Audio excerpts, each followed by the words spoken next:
탈무드는 세대와 세대를 잇는 끝없는 대화이자 지혜가 흐르는 살아있는 강물이다. 가난한 청년은 하늘을 보는 버릇이 있었다. 정확히는 하늘만 봤다. 시장에서 가장 싼 빵조차 손에 넣기 어려운 날이면 그는 골목 끝에서 멈춰 서서 하늘을 올려다봤다. 구름은 늘 제 갈 길을 가고 해는 누구 편도 들지 않은 채 기울었다. 그런데도 청년은 하늘을 보면 마음이 풀릴 것 같았다. 누군가가 위에서 보고 있다면 자신의 불운도 언젠가 설명될 것 같았다. 그날도 그랬다. 빈손으로 돌아가는 길, 그는 성벽 아래 음지에서 무릎을 끌어안고 울었다. 눈물이 먼지와 섞여 뺨을 타고 흐르자 마치 땅이 그를 삼키려는 듯했다. 왜 울고 있느냐? 목소리는 낮고 단단했다. 청년이 돌아보니 흰 수염을 가슴까지 길게 늘어뜨린 노인이 서 있었다. 옷은 낡았지만 깨끗했고 눈빛은 마치 오래된 책장처럼 깊었다. 랍비님. 청년은 금세 알아봤다. 그 마을에서 가장 존경받는 랍비 엘리에젤이었다. 사람들은 그를 문장 사이에 숨을 읽는 사람이라 불렀다. 랍비는 청년의 눈물을 가만히 보더니 물었다. 하늘을 보며 우는구나. 하늘이 내게 빵을 주더냐? 청년은 목이 막혀 대답을 못했다. 대신 하늘을 다시 올려다봤다. 푸른 것 하나는 참 변함이 없어서 그게 더 서러웠다. 나는. 청년이 겨우 입을 떼었다. 나는 가난합니다. 아버지가 남긴 건 빚뿐이고 어머니는 알아놓으셨습니다. 일자리는 없고 있어도 하루 품삯으로는 약값도 못 냅니다. 하늘이 도와주길 바랐습니다. 랍비는 천천히 고개를 끄덕였다. 그리고 아주 짧게 그러나 청년의 가슴에 못처럼 박히는 말을 했다. 하늘만 보지 말고 손을 움직여라. 청년은 멍해졌다. 마음속에서 작은 분노가 움찔 고개를 들었다. 손을 움직이라고? 나는 이미 손이 닳도록. 랍비님. 청년의 목소리가 떨렸다. 저는 손을 움직입니다. 장작을 패고 물을 나르고 시장에서 짐을 들어줍니다. 그런데도 아무것도 바뀌지 않습니다. 손을 움직여도 하늘이 제게 등을 돌리는 것 같아요. 랍비는 청년의 손을 보았다. 굳은 살이 박힌 손, 상처가 마르지 않은 손. 그 손을 보며 랍비는 말했다. 손을 움직이되 내 손이 어디를 향하는지 보아라. 하늘을 탓하는 손은 늘 아래로 축 늘어진다. 하지만 길을 찾는 손은 어디든 닿는다. 청년은 반박하고 싶었다. 그러나 그 눈빛이 이상하게도 사람을 조용하게 만들었다. 랍비는 말없이 청년의 옆에 앉았다. 낡은 돌계단 위였다. 이름이 무엇이냐? 요나탄입니다. 요나탄, 네가 정말로 바라는 게 무엇이냐? 빵이냐, 돈이냐, 아니면 세상이 네 편이 되어주는 느낌이냐? 청년은 입술을 깨물었다. 전 어머니가 살아주길 바랍니다. 랍비는 그 말을 듣고 한참 침묵했다. 바람이 골목을 스쳐 지나가며 먼지를 일으켰다. 랍비는 고개를 들고 하늘을 잠깐 바라보았다. 마치 하늘에도 질문을 던지는 사람처럼. 좋다. 랍비가 말했다. 내일 해 뜰 때 회당 뒤편으로 오너라. 내 손이 어디로 향해야 하는지 내 눈으로 확인해 보겠다. 그 말은 약속이었고 명령이었다. 다음날 새벽 요나탄은 회당 뒤편으로 갔다. 랍비는 이미 와 있었다. 작은 보따리를 들고 있었다. 이게 무엇인지 아니? 랍비가 보따리를 열며 물었다. 보따리 안에는 작은 칼, 마른 빵 몇 조각, 그리고 낡은 가죽 장갑이 있었다. 또 하나 빛을 받은 순간 반짝이는 금속 조각이 보였다. 청년은 숨을 삼켰다. 은화였다. 한 입, 두 입 적지 않았다. 랍비님, 이건 내 것이 아니다. 랍비는 단호했다. 이건 내가 맡은 것. 오늘 네가 하는 일을 지켜보고 이 돈이 어디로 가야 할지 결정할 것이다. 요나탄은 혼란스러웠다. 시험인가? 유혹인가? 하지만 어머니의 얼굴이 떠올랐다. 밤마다 떨리는 숨약이 없어 축 늘어진 손. 그는 속으로 기도했다. 제발. 랍비는 회당 뒤쪽 작은 창고 문을 열었다. 안에는 오래된 천조각, 실과 바늘, 그리고 커다란 자루가 있었다. 랍비가 자루를 열어 보이자 안에서 검은 씨앗들이 쏟아질 듯 흔들렸다. 콩이다. 랍비가 말했다. 이 자루는 가난한 집들에 나눠주려고 모아둔 것이다. 그런데 며칠 전부터 자루가 피고 있다. 누군가 훔쳐간다. 요나탄의 눈이 커졌다. 회당에서 도둑이요? 응.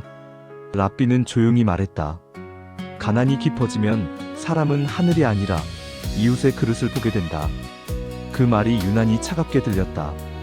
요나탄은 무심코 자신의 배를 만졌다. 빈속이 울었다. 랍비는 요나탄에게 장갑을 건넸다. 오늘 너는 이 자루를 옮기고 창고를 정리하며 누가 드나드는지 눈으로 보고 손으로 기록해라. 기록이요? 손이 움직인다는 건 힘만 쓰라는 뜻이 아니다. 눈과 생각도 손의 일부다. 요나탄은 고개를 끄덕였다. 그날 그는 땀을 흘리며 창고를 정리했다.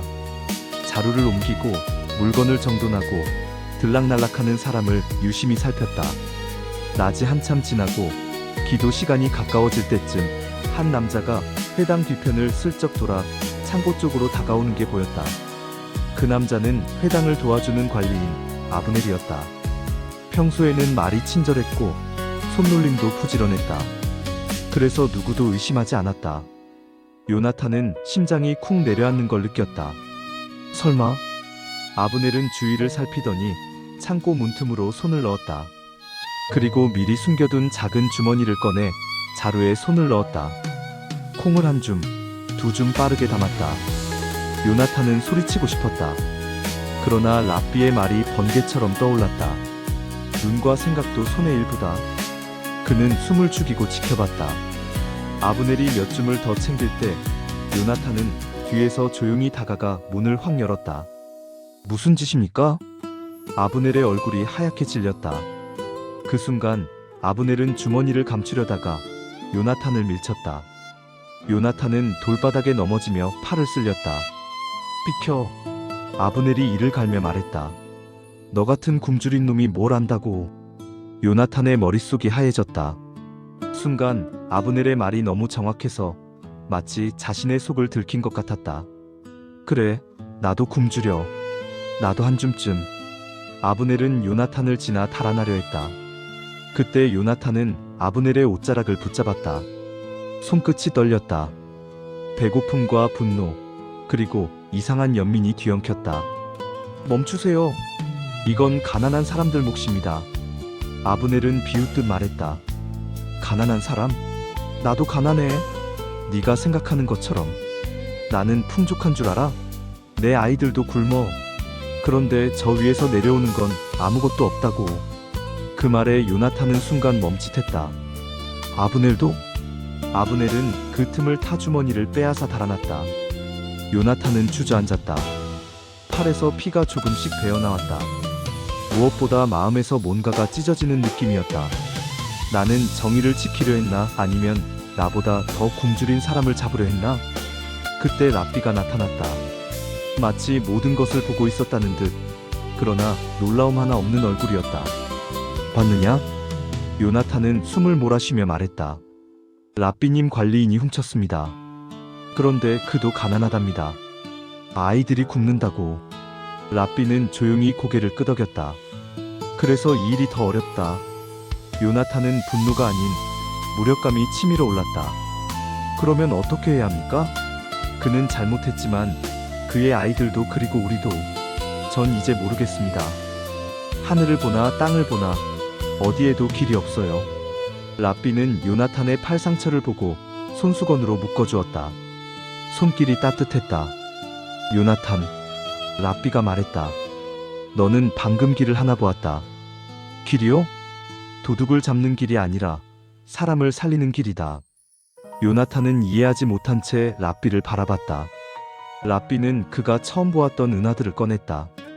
그리고 요나탄의 손바닥 위에 은하를 올려놓았다. 차갑고 무거운 감각이 손바닥을 눌렀다. 요나탄의 목구멍이 마르며 속삭였다. 랍비님, 이걸로 어머니 약을. 랍비는 단호하게 말했다. 아직 아니다. 요나탄의 눈이 흔들렸다. 왜요? 저는 오늘 일도 했고 도둑도 봤습니다. 라삐님이 말씀하신 대로 손도 움직였습니다. 그런데 왜 제게는? 그때 라삐가 아주 낮게 말했다. 내 손이 움직이기 시작했기 때문에 더 어려운 선택이 너에게 온 것이다. 요나탄은 이를 악물었다. 분노가 아니라 서러움이었다. 제가 뭘 선택해야 한다는 겁니까? 라삐는 은하를 다시 거두지 않았다. 오히려 요나탄의 손을 감싸쥐었다. 이 돈으로 어머니 약을 살 수도 있다. 내게는 그것이 절박하다. 그러나 회당의 콩이 계속 사라지면 병든 어머니가 있는 집이 너희만 있는 게 아닌 걸 곧 보게 될 것이다. 요나탄은 숨을 삼켰다. 그럼 저는 제 어머니를 포기하라는 겁니까? 라삐는 고개를 저었다. 아니다. 네가 포기해야 할 것은 하늘이 알아서 해줄 거라는 기대다. 너는 지금 선택해야 한다. 혼자 살 길을 찾을지 함께 살 길을 만들지. 요나탄은 은하 위로 눈물이 또 떨어질 것 같았다. 그는 이를 꽉 물었다. 함께 살 길을 만들면 어머니도 살 수 있습니까? 라삐는 미소도 위로도 아닌 얼굴로 말했다. 그 길은 항상 빠르지는 않다. 하지만 진짜 길이다. 그날 밤 요나탄은 한참을 고민하다 회당으로 갔다. 라삐는 그를 기다리고 있었다. 마치 오늘의 밤을 알고 있었다는 듯. 결정했느냐? 요나탄은 떨리는 목소리로 말했다. 아브넬을 잡아야 합니다. 하지만 그를 감옥에 넣으면 그의 아이들은 더 굶을 겁니다. 그럼 훔친 걸 돌려놓고 그 집도 살 수 있게. 라삐는 고개를 끄덕였다. 그래. 그래서 우리가 함께 움직여야 한다. 우리가요? 라삐는 회당의 장로 몇 명을 불렀다. 그들은 처음엔 놀라고 분노했다. 아브넬이? 그럴 리가. 그럼 당장 쫓아내야지. 목소리가 커졌다. 요나탄은 그들 앞에서 자신이 본 것을 말했다. 숨기지 않았다. 그리고 덧붙였다. 하지만 그도 가난합니다. 그의 아이들도 굶고 있습니다. 저는 그를 미워하고 싶었지만 저도 같은 처지라서. 장로들 중 한 사람이 코웃음을 쳤다. 그래서 도둑을 봐주자는 거냐? 요나탄은 얼굴이 붉어졌다. 그러나 라삐가 조용히 손을 들었다. 우리는 도둑을 용서할지 말지 이야기하기 전에 왜 우리 공동체가 사람을 도둑으로 몰고 갔는지 먼저 봐야 한다. 장로들은 말이 막혔다. 라삐는 요나탄을 바라보며 말했다. 요나탄이 오늘 손을 움직였다. 그리고 눈을 움직였다. 이제는 우리도 마음을 움직일 차례다. 그날 밤 라삐는 이상한 제안을 했다. 아브넬을 공개적으로 망신주지 않는다. 대신 요나탄이 그를 찾아가라. 요나탄은 놀랐다. 제가요? 왜 제가? 라삐는 말했다. 네가 그를 붙잡았던 손, 그 손으로 그를 다시 일으켜야 한다. 요나탄은 떨리는 발로 아브넬의 집을 찾았다. 어두운 방에서 아이들의 기침 소리가 들렸다. 문틈으로 새어나오는 불빛은 약했다. 요나탄이 문을 두드리자 안에서 한참 후에 아브넬이 나타났다. 얼굴은 거칠했고 눈빛은 사나웠다. 그러나 그 사나움 뒤에 공포가 보였다. 너... 아브넬이 낮게 으르렁거렸다. 온 동네에 말하러 왔냐? 요나탄은 침을 삼켰다. 그리고 말없이 주머니 하나를 내밀었다. 안에는 빵과 콩이 있었다.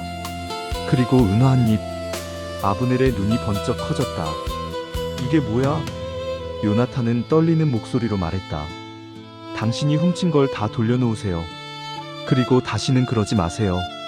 대신 라삐님과 장로들이 당신 집을 돕기로 했습니다. 단 조건이 있습니다. 조건? 당신도 손을 움직이세요. 훔치는 손이 아니라 만드는 손으로요. 아브넬은 잠시 말을 잃었다. 숨소리만 어둠에서 들렸다. 그러다 갑자기 그의 눈에서 눈물이 뚝 떨어졌다. 사나움이 무너지고 그 자리에 어떤 절망이 드러났다. 너는... 아브넬이 떨리는 목소리로 말했다. 너도 굶고 있잖아.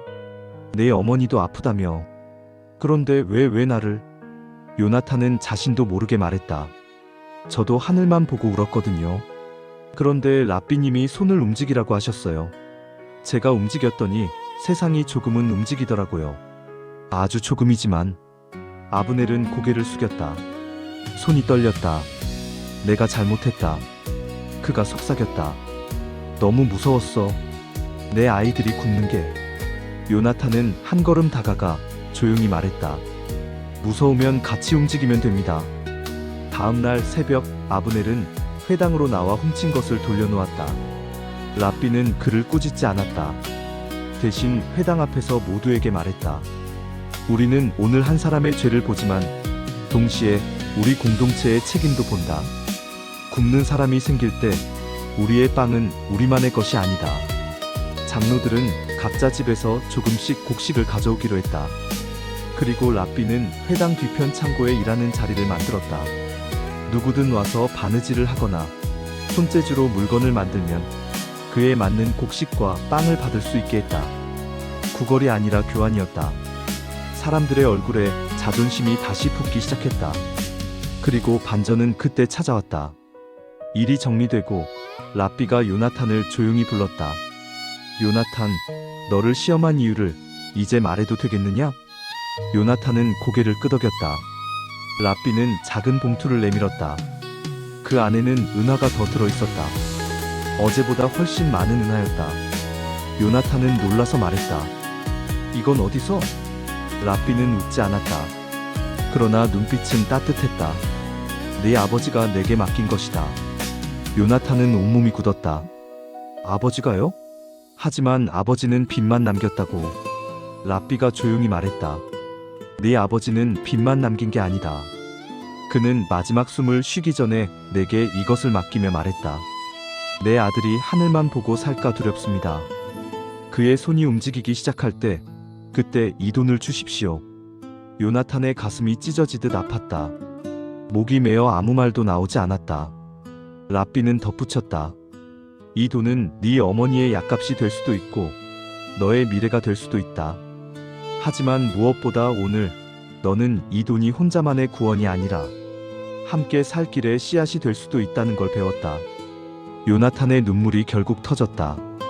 그는 랍비 앞에 무릎을 꿇었다. 랍비님. 그의 목소리는 어린아이처럼 흔들렸다. 아버지는 저를 믿었군요. 랍비는 요나탄의 어깨에 손을 얹었다. 네 아버지는 너를 믿었고 하늘은 기다렸다. 하늘은 종종 손을 빌려 기적을 만든다. 요나탄은 봉투를 가슴에 꼭 끌어안았다. 그리고 잠시 습관처럼 하늘을 올려다봤다. 그런데 그 하늘은 어제와 같은 하늘이 아니었다. 하늘은 여전히 말이 없었지만 그 침묵이 차갑지 않았다. 마치 이렇게 말하는 듯했다. 이제 내 손이 내 답이다. 요나탄은 어머니의 약을 샀다. 회당에 일하는 자리는 점점 커졌다. 요나탄은 거기서 사람들을 도왔다. 바느질을 못하는 사람에게는 실을 꿰는 법을 알려주고 힘이 없는 노인에게는 물건을 옮겨주었다. 어머니는 서서히 기력을 되찾았다. 어느 날 그녀가 요나탄의 손을 만지며 말했다. 내 손이 전보다 따뜻하구나. 요나탄은 웃으면서 대답했다. 하늘만 보던 손이었는데요. 이제는 사람을 잡기도 하고 일으키기도 하니까요. 어머니는 눈물을 삼키며 말했다. 그럼 너는 하늘을 잃지 않았구나. 오히려 하늘을 손에 담았구나. 그날 밤 요나탄은 다시 성벽 아래를 지나갔다.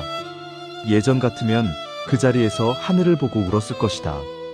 하지만 그는 멈추지 않았다. 대신 그곳에 앉아 울고 있는 누군가를 보았다. 낯선 청년이었다. 굶주림이 얼굴에 적혀 있었다. 요나탄은 잠시 망설이다가 다가가 말을 걸었다. 왜 울고 있어요? 청년이 흐느끼며 말했다. 하늘이 아무것도 주지 않아서요. 요나탄은 잠깐 하늘을 올려다봤다. 그리고 조용히 그러나 단단하게 말했다. 하늘만 보지 말고 손을 움직여요. 같이요. 그 말은 랍비의 말이었고 이제는 요나탄의 말이기도 했다. 하늘은 여전히 그 위에 있었다. 하지만 이제 요나탄은 알았다. 하늘을 바라보는 건 죄가 아니다. 다만 하늘만 바라보는 건 기적을 놓치는 일이다. 기적은 종종 구름 사이가 아니라 사람의 손끝에서 시작된다.